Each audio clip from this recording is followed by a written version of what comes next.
Hi guys! Welcome to my channel! So guys, today, magluluto na naman po tayo ng ating pananghalian at kasama na rin yung ating hapunan kasi marami naman po itong aking gagawin. So guys, ang gagawin po natin ngayon, magluluto po ako ng tinulang manok na napagkasimple lang po ng aking mga panghalo. So ipapakita ko po sa inyo kung anong mga sangkap na mayroon ako rito. So guys, let's go! Samahan niyo ako!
So guys, ito na po.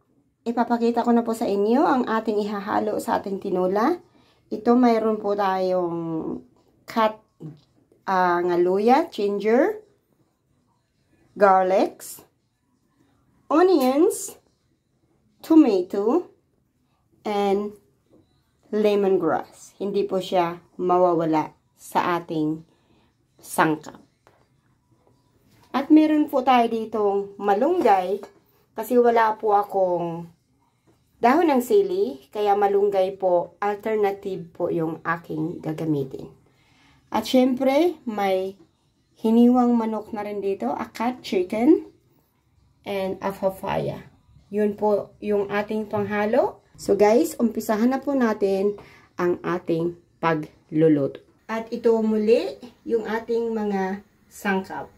So now, first, we can put the garlics.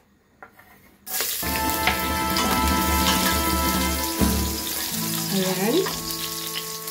And then, we can put already the ginger. Guys, sa pagluluto ko po ng tinola, ginigisa ko muna yung aking mga sangkap. Kasi gusto ko kasi mawala yung langsa. Kaya hindi po ako nagluluto, lalagyan ko muna ng tubig yung aking kaldero bago tuloy-tuloy na po yung mga sangkap na ilalagay ko lang at makakuluan. Ako kasi, yung pagluluto ko ng tinula ko, ginigisa ko muna yung aking mga sangkap. So guys, nailagay na po natin yung ating garlics and ginger. Now, we can put also the onion. Ayan.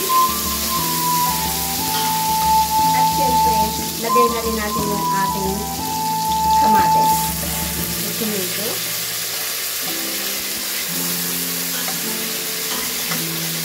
Kasama na rin natin yung ating lemongrass.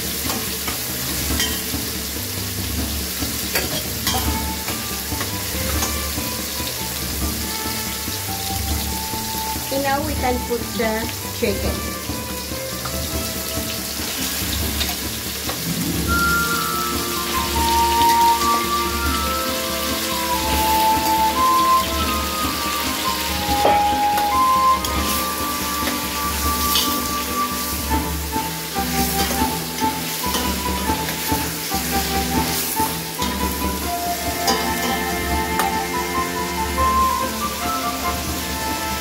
Ayan, nandiyan na po yung chicken natin, guys.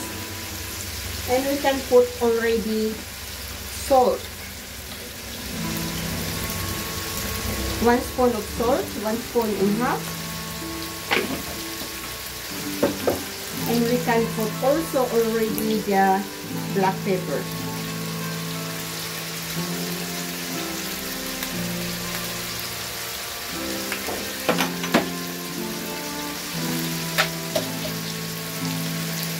And we have here a beef cube.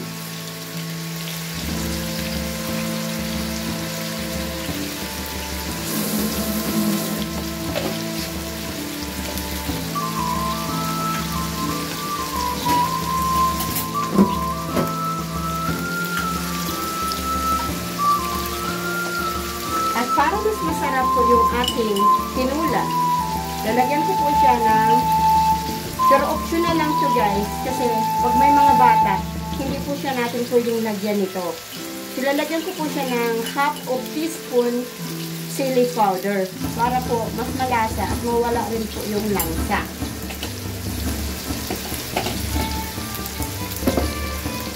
Pag wala naman kayo sa bahay ng mga ganyan, pwede na po ng ganito-ganito lang. Ayan. So, nakita ninyo, nagbisa po ng kaunti yung ating manok. The chicken. So now, dahil yung chicken po natin ay kunting brown na siya, ayan po siya, ang itsura niya. Bago ko po guys, ilalagay yung aking papaya. Isasama ko na rin po siya sa pagigisa para po mas masarap siya. Ayan.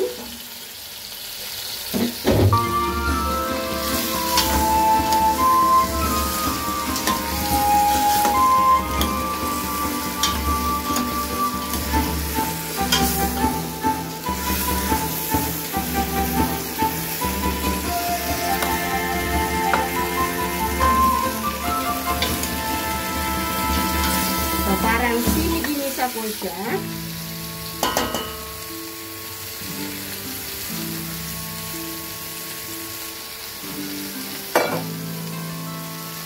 So guys, dahil nagisa na po natin ang ating papaya at yung ating chicken. So now, we can start to put also water. So meron po ako dito, 1 liter of water.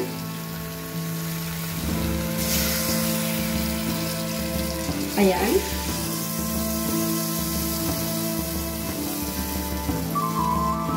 So, 1 liter lang po yan guys.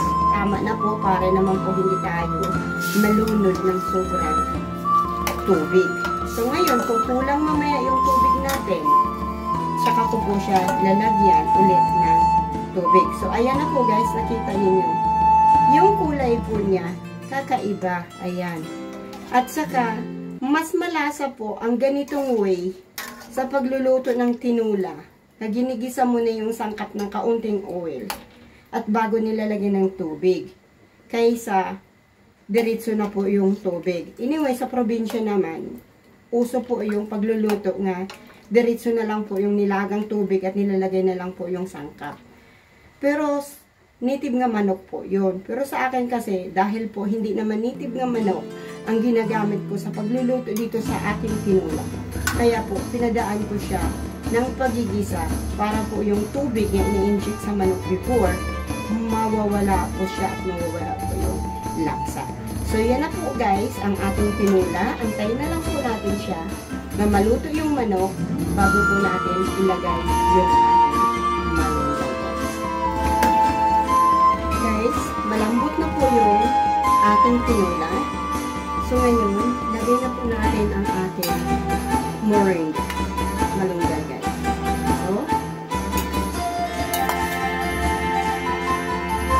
So, ayan na po ang ating moringa.